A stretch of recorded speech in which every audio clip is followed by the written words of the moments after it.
once again.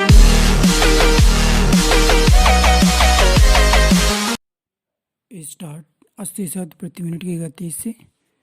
बरसात के दिन थे और तब बरसात का एक अलग ही मिजाज हुआ करता था।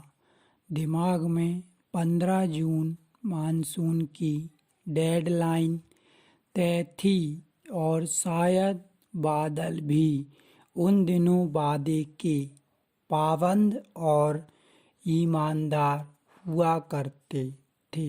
या अगर कभी कुछ दिन की ऊंच नीच हो भी जाए तो उसके लिए ना तो बादलों से शिकवा होता था, ना दिमाग में बना डेडलाइन का स्वास्थ्य पर बुरा असर पड़ता था। बरसात तब अपर लेक लेवल और लोअर लेक लेवल की मार्फत नल की टोंटी अथवा पानी के घड़े से नहीं जुड़ी थी, ना ही मौसम की जानकारी, पूर्व अनुमान सहित शाम की खबरों और दैनिक जीवन का अभिन्न हिस्सा बनी थी।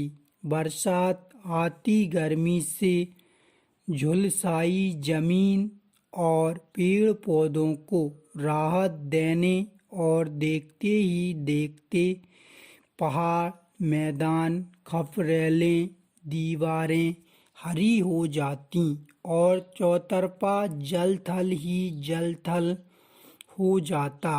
दिनों और हफ्तों सूरज के दीदार ना होते और बाहर एक बहुत बड़े गुसल खाने में बदल जाता, जहां हर चीज नहाती और गुस्ले सेहत लेती रहती। शहर के पगडंडी नुमा सड़कें और हथेली सी गहरी नालियां बरसात के हल्के झलों में ही पानी में डूब जाती और जब पानी थोड़ा जमकर गिरता तो घरों से लेकर दुकानें और कारखाने सब बरसात के रहम पर होते। बड़े घर के पास से बहने वाला खुला गंदा नाला पछाड़े खाता बेकाबू हो जाता और क्योंकि शहर का यह इलाका नशेब में था, इसलिए बहते पानी के ताब में रास्ते का जो कुछ समेट में आता सब बह जाता।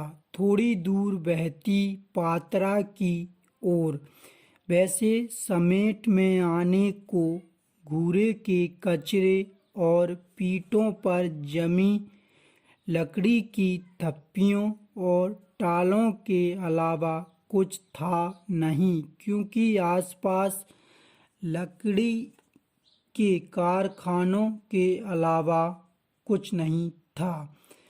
किनारे बड़े अब्बा का पीटा था और उस समय भाईजान जहां शहर की पहली आधुनिक डेयरी खोलने का प्रयोग कर रहे थे, वहां कई दर्जन पंजाब की भैंसें पाली थीं।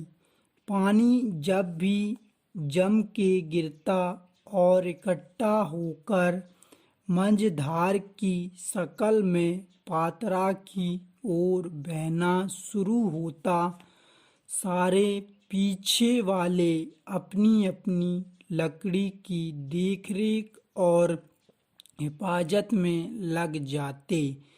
एक आपसी सहमति के अंतर्गत किसी पीटे की लकड़ी बहकर दूसरी जगह चली जाए तो ईमानदारी से उसकी खबर मालिक को कर दी जाती थी और लकड़ी लौटा दी जाती थी। पानी गिरते में लोग हाथ ठेले लिए अपनी अपनी लकड़ी पहचान कर इकट्ठा करवाते फिरते